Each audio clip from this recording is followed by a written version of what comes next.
The sky was already dimming when I pulled into the driveway of my daughter's home. The porch lights flickered on automatically, glowing warmly against the evening fog that rolled across the street. I sat in my truck for a moment, hands resting on the steering wheel, listening to the engine tick softly as it cooled. My chest felt tight not with fear, but with the familiar ache that always preceded a gathering at this house. I loved my daughter. I loved my grandson. But I did not love her husband. Still, I had promised Emma I would come tonight. Just dinner, Dad, she had said, a simple family dinner, please. So I shut off the engine, grabbed the bottle of wine I had brought, and stepped out into the chilly air. From the window, I saw silhouettes moving in the dining room. 2 adults, 1 child. Then a 3rd adult appeared, tall, broad-shouldered, swaggering as usual. Mark, my son-in-law, the man who'd made arrogance his personality and entitlement his lifestyle. He hadn't always been this way. When Emma first brought him home years ago, he seemed charming, ambitious, determined to build a good life for himself. But ambition turned into excuses. Determination turned into laziness. And charm turned into something uglier. I still remember the day my wife, Maria, told me quietly, keep an eye on him. He talks big but walks small. She never trusted him. She always sensed something off. And as usual, God bless her soul, she was right. I climbed the steps and knocked. Emma answered immediately, her warm smile washing some of the tension from my shoulders. She hugged me tightly, long enough for me to feel that something inside her was strained. "You okay, sweetheart?" I murmured. She nodded too quickly. "Just tired. Work's been stressful. Mark's been, well, you know how he is." She hesitated. "Please, Dad, let's have a calm night." I kissed her forehead, "For you, always." Inside, the house was spotless, Emma's doing, not Mark's. The table was set beautifully with candles, silverware, and patterned plates. They certainly couldn't afford themselves. I had bought them those plates 3 years ago. They still didn't know. Grandpa. My grandson Noah ran into my arms, wrapping his little hands around my neck. His joy was pure, untouched by the tension adults create. He was the reason I kept trying, the reason I stayed patient, the reason I swallowed insults more times than I should have. I set the wine on the counter. Mark walked in at that moment. "Look who decided to show up," he said, smirking. He wore an expensive watch that I'd financed without him ever thanking me. His shirt was crisp, his hair slicked back, his confidence overwhelming the room like a cheap cologne. I forced a polite smile. "Good evening, Mark." He clapped me on the back too hard. "Hope you brought something good. Last time you brought a wine with a twist cap. It was a nice vintage." Emma said defensively. Mark rolled his eyes. Sure. Already the night felt heavy. We sat. Emma served dinner. She tried to keep the conversation flowing. Work stories, Noah's school, recipes she wanted to try. But Mark, as always, had to dominate the air. "So," he said, cutting into the chicken, "Dad, remind me again. You're retired, right?" I dabbed my mouth with a napkin. "Yes, and you don't do anything, just sit around all day." I looked at him calmly. "I stay busy." "With what?" He snorted. "Watching TV, feeding birds." Emma shot him a warning glance, but he ignored it. His ego didn't allow him to stop once he had found a target. "I'm serious," he continued. "I mean, you must get bored. No career, no projects, no hobbies, nothing really left for you to contribute. Doesn't it make you feel like—" He smirked, waiting for the punchline. "A loser." The word hit the table like a slap. Emma froze. Her fork hovered in midair. Noah looked up, confused. Mark leaned back, swirling his wine, as if he hadn't just crossed a line that should never have been touched.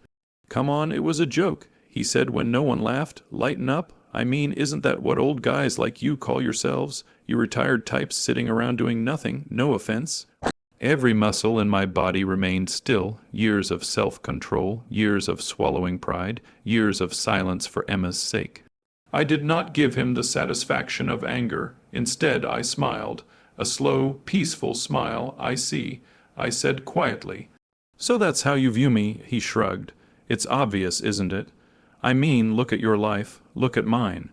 A soft laugh went around the table from Mark's side of the family.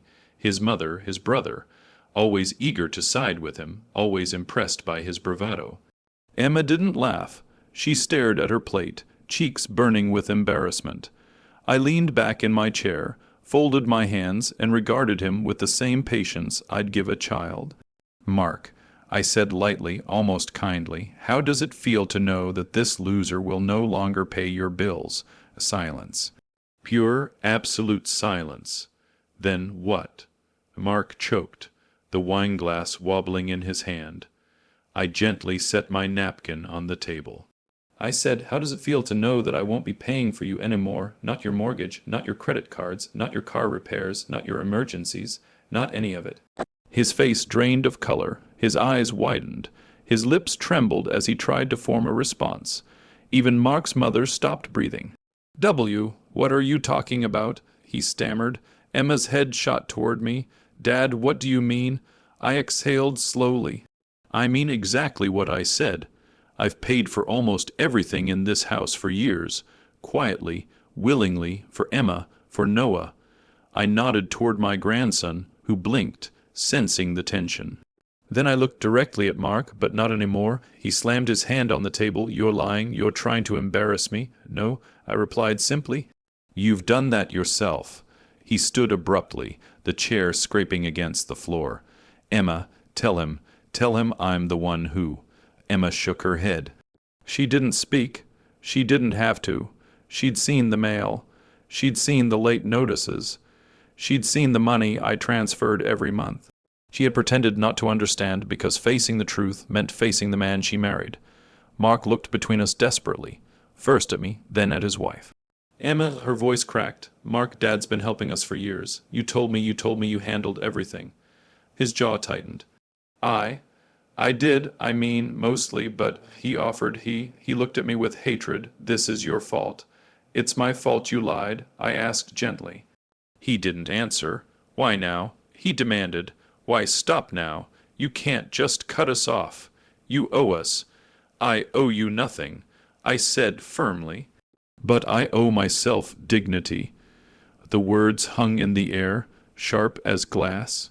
Mark stared at me as if seeing me for the first time, not as the quiet old man he believed he controlled, but as someone he never fully understood. A man capable of saying no, a man capable of ending his comfort, a man he never should have underestimated. I pushed my chair back and stood. Thank you for dinner. Emma, call me if you need anything. Anything except money for Mark. I kissed my grandson on the head, patted Emma's trembling shoulder, and walked to the door. Behind me, I heard Mark's voice break into a panic. Wait. You can't. This isn't fair. You can't do this. But I didn't look back. I didn't need to. For the first time in years, I walked out of that house standing a little taller. And Mark, my arrogant, entitled son-in-law, was left sitting there, pale, faced and speechless, realizing that the man he mocked, the so-called loser, was the only thing keeping his entire life from collapsing, and that collapse had just begun. The night after the disastrous dinner, I sat alone in my living room, the soft hum of the old grandfather clock filling the silence. The house was dim, lit only by the warm light of the lamp beside Maria's favorite armchair. I still kept the chair in the exact spot she liked, angled perfectly toward the window where she used to watch the sunsets. I poured myself a cup of chamomile tea the way she always brewed it for me, and sighed. It was strange how a single sentence could unravel years of patience. Mark's voice echoed in my mind, ****. How does it feel to be a loser? ****. I had replayed the moment not out of pain, but out of clarity. For years, I chose silence. For years, I convinced myself that enduring his disrespect was part of protecting Emma. For years, I reminded myself that family mattered more than ego, but I realized something during that dinner. ****, I had protected Emma, yes. But I had been protecting Mark too. Asterisk asterisk, and he had grown fat on my silence. Hash hash asterisk asterisk, the man, I pretended to be asterisk asterisk. They thought I was a simple retired man with nothing but time and memories. A widower who lived quietly, avoided drama, and stayed out of the way.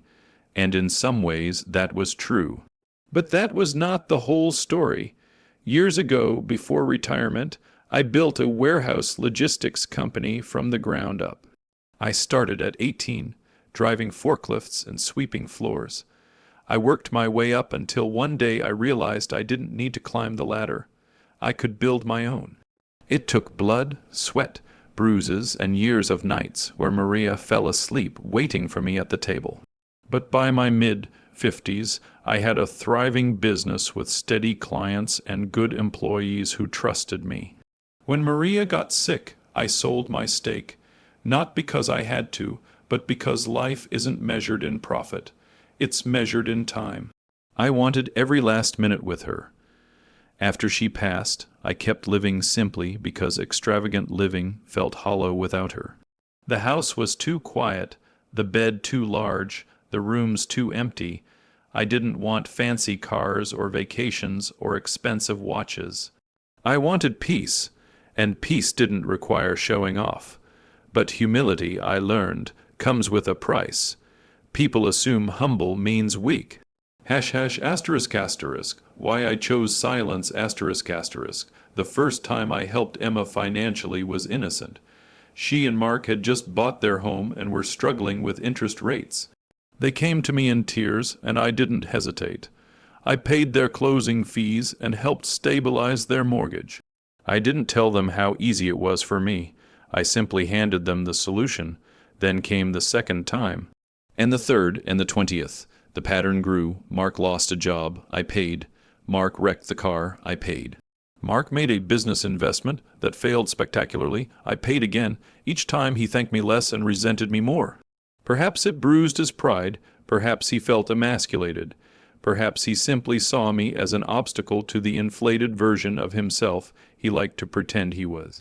But what I didn't know, what I should have realized sooner, was that my help had become his entitlement. He no longer saw it as generosity. He saw it as a subscription. Hash hash asterisk asterisk, the documents they never saw asterisk asterisk that night. After the humiliation, I opened the safe in my study.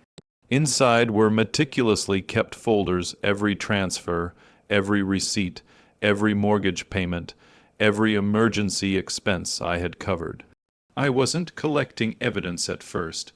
I'm not the type of man who thinks of protection through paperwork. I kept everything because Maria used to insist on it. Always document things. She'd say, "You never know when someone will rewrite history." She was right, as always. As I flipped through the papers, I saw a timeline one that told a different story about the past 7 years. A story where I was not a loser. A story where I was the backbone of a household that did not respect me.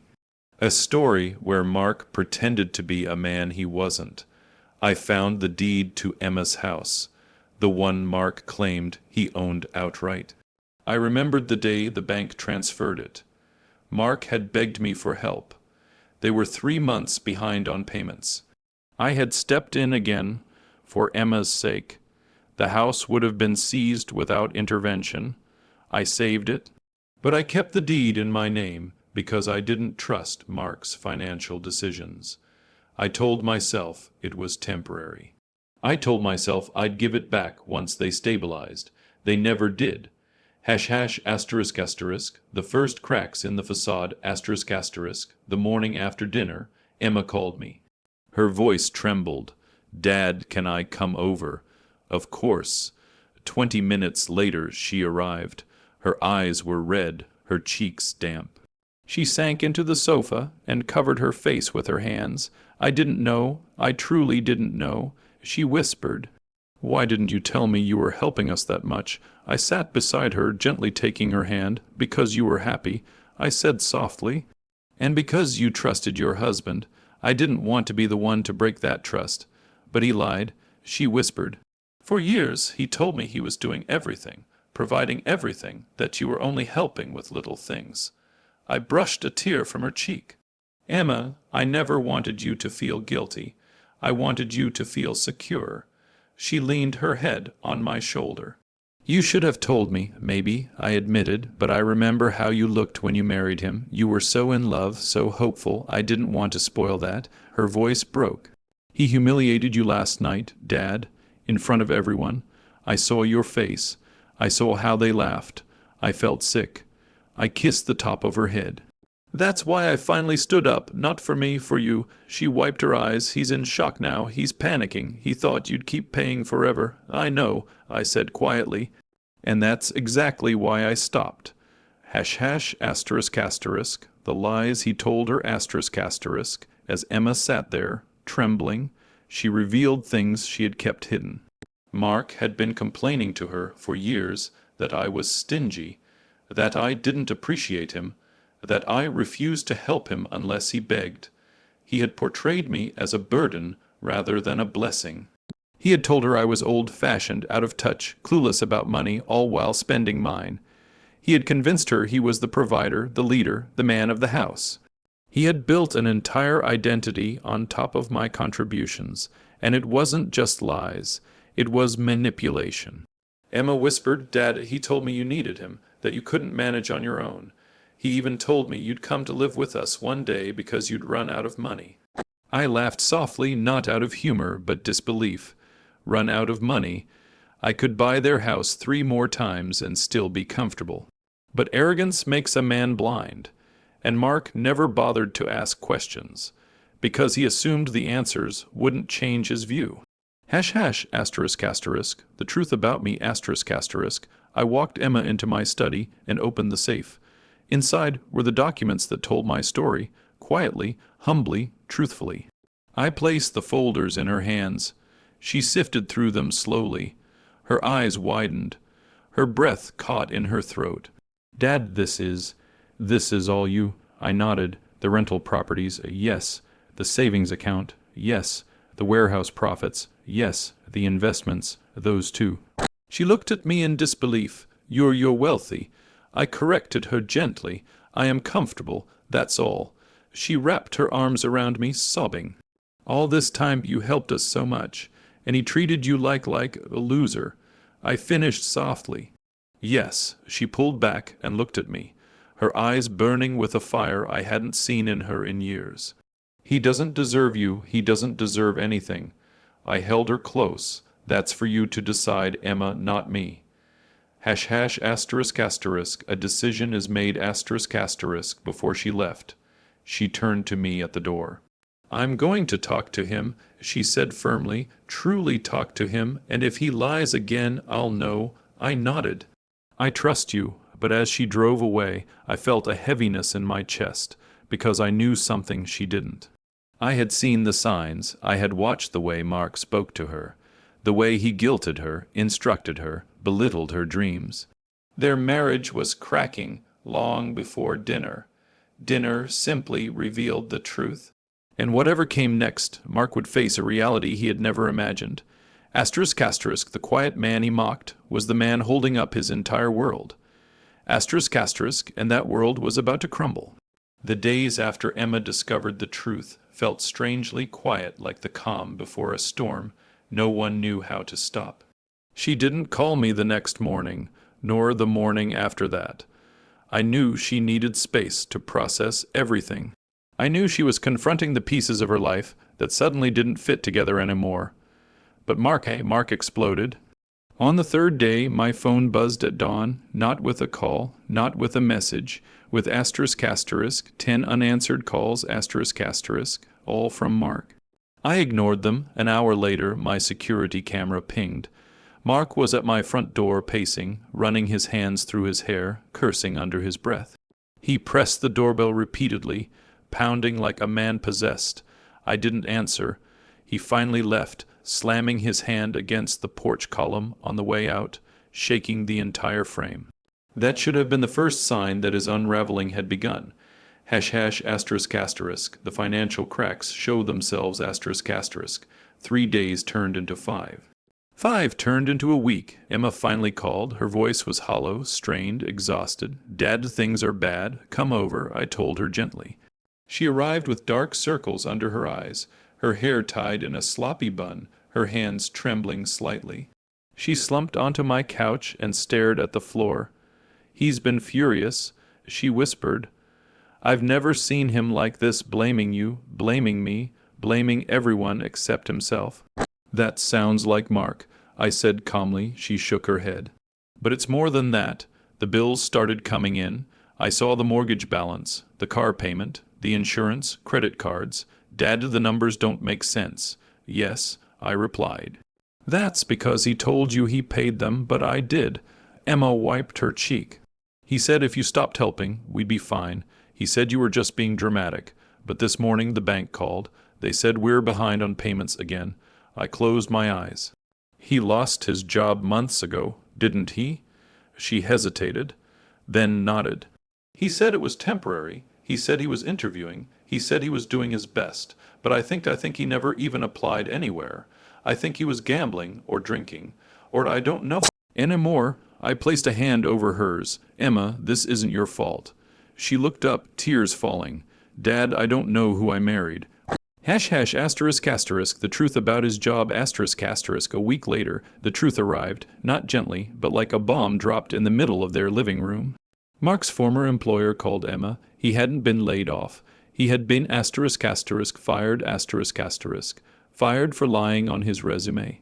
Fired for claiming work he didn't do. Fired for inappropriate behavior toward a coworker. He had kept up the charade for months, acting like he left the job voluntarily, pretending he was interviewing, pretending he was too good for certain positions. He spent his afternoons lounging on the couch, drinking beer, watching TV, bragging about interviews that never happened. When Emma confronted him, he exploded. "You wouldn't understand. You never supported me.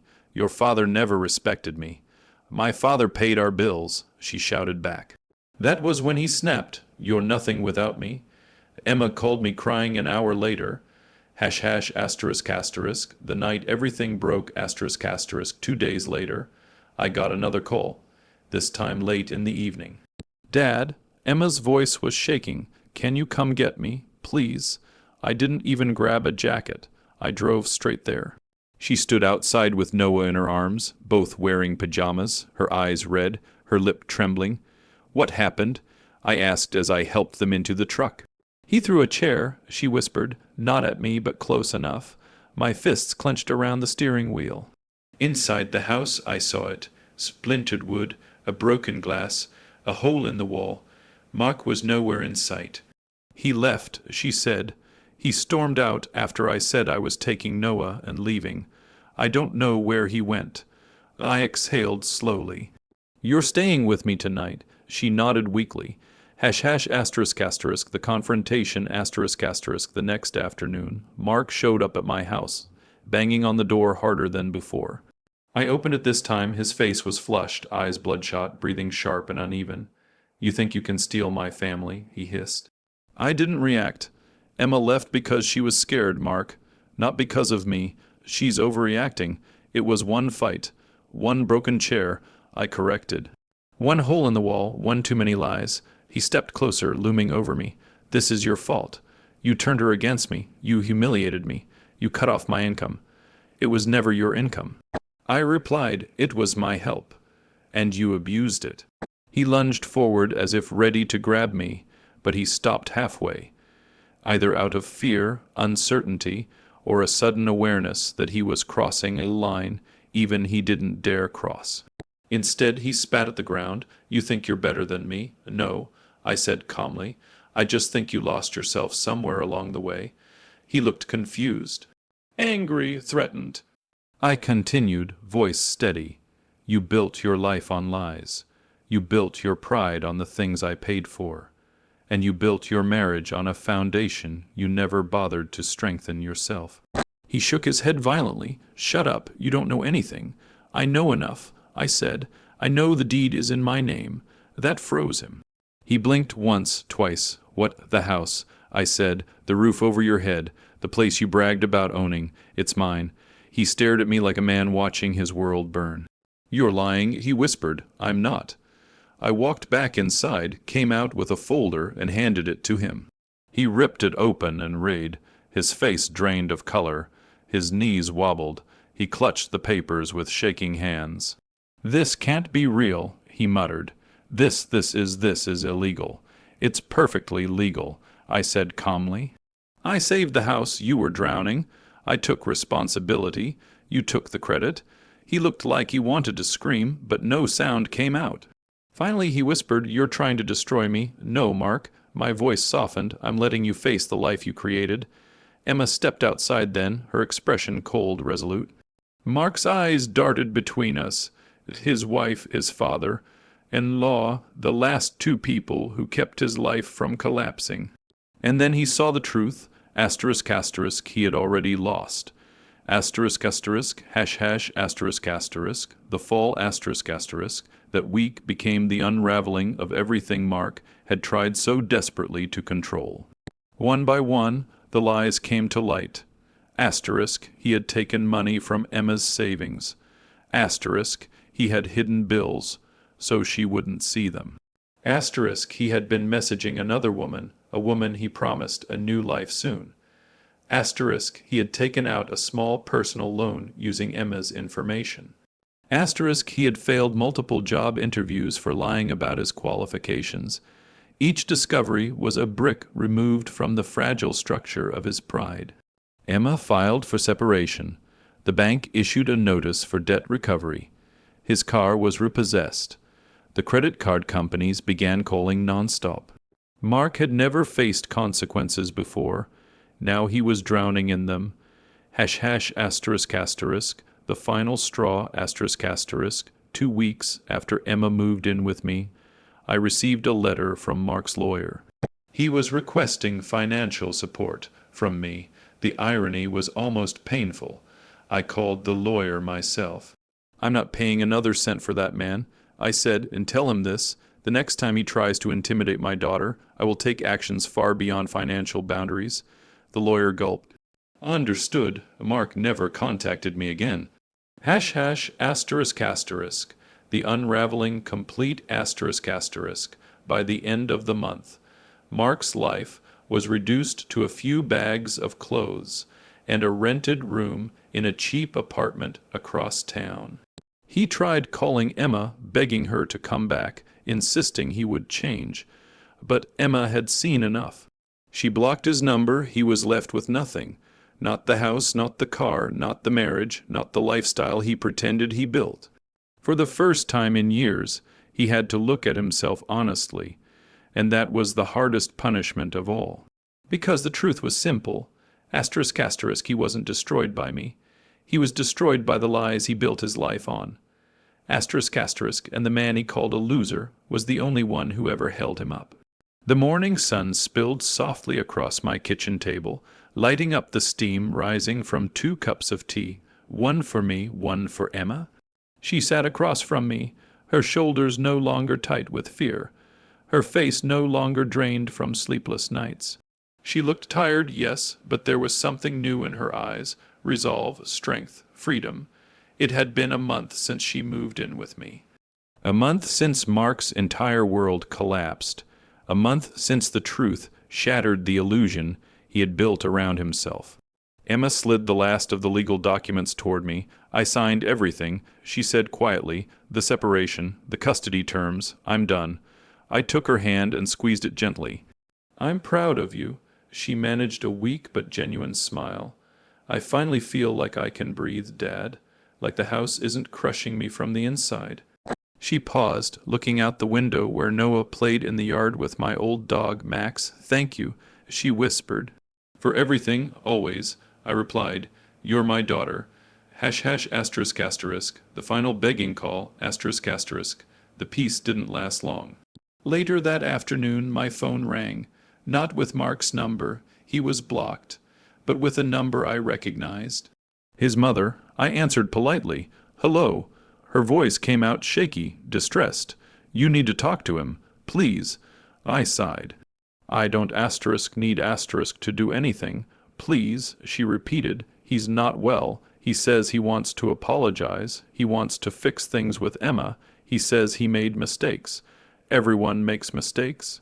I replied, but he made choices. Just hear him out. She begged. I hesitated, then agreed. On one condition. We'll meet in public, I said, somewhere calm. When I hung up, Emma walked in from the hallway. Was that? She asked hesitantly. I nodded. Yes, he wants to talk. Her jaw tightened. I don't want to see him. You don't have to, I reassured her. I'll handle this. For the first time in months, she didn't argue. She simply nodded and whispered, Be careful. Hash hash asterisk asterisk, the coffee shop, meeting asterisk asterisk. We met the next day at a small coffee shop downtown. I chose a table by the window, far from other customers. I arrived first. He arrived late. When Mark walked in, he looked nothing like the man who once strutted around with arrogance dripping off him like cologne. His hair was unkempt, his shirt wrinkled, his eyes hollow with exhaustion. He sat down across from me, swallowing hard. I waited. He fidgeted, adjusted his sleeves, cleared his throat, but he couldn't meet my eyes. Finally, he whispered, I messed up. I remained silent. He exhaled shakily. I know you don't believe me, but I never meant for things to get this bad. I thought I could fix everything before anyone found out. Maybe I thought too highly of myself. I don't know. The irony was almost painful. And Emma, I asked, did you think highly of her? His face contorted with guilt. Yes, I loved her. I still love her. I don't know why I kept lying. I was scared she'd leave if she knew how useless I am. I shook my head. You didn't lie because you were scared. You lied because it was easier. He flinched. You lied because you liked the image you created. I continued. You liked pretending to be a man you weren't, and you liked taking credit for responsibility that wasn't yours. His eyes finally met mine, tired, broken, defeated. I'm sorry, he said. Truly, I studied him, searching for sincerity, and for the first time I saw a glimpse of the truth. He was sorry, but he wasn't sorry for what he did. He was sorry for what he lost. There's something you need to accept, I said softly. Emma isn't coming back, not because I interfered, not because I paid the bills, but because you never gave her anything real to hold on to. He swallowed hard, his hands trembling. Can I at least talk to Noah? That's for Emma to decide. He nodded weakly, wiping at his face. Then he leaned forward, voice cracking. Can you help me, just until I get back on my feet? Ah, there it was, the real reason for the meeting. I leaned back in my chair, studying him. Mark, I said gently, you called me a loser. His body stiffened. And that night, I realized something important. You didn't insult me because you believed it. You insulted me because without my support, your entire life was built on sand. He didn't speak. I continued. You asked me if I would help you again. I paused, letting the weight settle. I won't. He blinked rapidly. What am I supposed to do, then? Grow? I said simply, become the man you pretended to be. He stared at me, speechless. Our meeting ended not with anger, not with shouting, but with a silence heavier than any argument could have been. When he walked away, his shoulders hunched, I felt something shift inside me, not vengeance, not satisfaction. Just closure, hash hash asterisk asterisk, a new beginning asterisk asterisk. A week later, the house fell quiet one early morning. I found Emma on the porch, wrapped in a blanket, watching the sunrise. A mug of tea sat untouched beside her. I sat next to her. You okay? I asked softly. She nodded. I'm healing. She leaned her head on my shoulder. For years I thought I was the one who had to fix everything, that if I worked hard enough, loved enough, forgave enough, things would get better. She sighed. But I was fixing him, not us. You can't fix someone who doesn't want to be whole. I answered. She closed her eyes. Thank you, Dad, for what? For being my strength when I lost mine. I wrapped an arm around her. You never lost it. You just misplaced it. but now you're finding it again. Later that afternoon, I took Emma and Noah on a drive. We wound through pine trees and quiet roads until a lakeside cabin came into view. A cozy two-bedroom retreat with a dock stretching into still water. Emma's eyes widened. "Dad, this is beautiful. It's ours," I said softly. "A fresh start, a place to breathe, a place to be happy." She hugged me tightly, tears streaming down her face. ##*, the final good. By ***, a month later, Emma officially filed for divorce. Mark did not fight it. He signed the papers quietly, defeated. He asked one last time if she'd reconsider. She said no. When the final document was signed, she stood tall and walked away without looking back. Mark watched her go, shoulders shaking, face buried in his hands, but Emma didn't turn around. She was finally free. ##*, closing old wounds, ***. A week later, I visited Maria's grave. A habit I still kept every Sunday. I brought lilies, her favorite, and brushed the leaves from the stone. "I kept my promise, love," I whispered. "I protected our girl. It took longer than it should have, but she's safe now." A warm breeze swept across the cemetery, rustling the flowers. I felt her presence in the quiet way I always did, a calmness, a reassurance, a silent approval. "I did the right thing," I murmured. Not out of anger, out of love. I stood there a while, letting the soft wind carry my words. ##*, peace returns, ***, life slowly regained shape. Noah laughed more. Emma smiled more. The house warmed with the smell of home-cooked meals, music, and sunlight. One evening, as we ate dinner on the porch, Emma looked at me and said, "You know, Dad, the best revenge wasn't taking anything from him." "Oh," I smiled. "What was it?" She picked up her son and kissed his cheek. "It was giving him the chance to see what life looks like when you stop protecting someone who never deserved it." I nodded, heart swelling with pride. "And what about you?" I asked. She smiled softly. I found myself again. We sat quietly, watching the sun dip below the trees, painting the sky gold. No yelling, no tension, no insults, no fear, just peace, just family, just healing. ##*, final thoughts, ***, Mark eventually disappeared from our lives.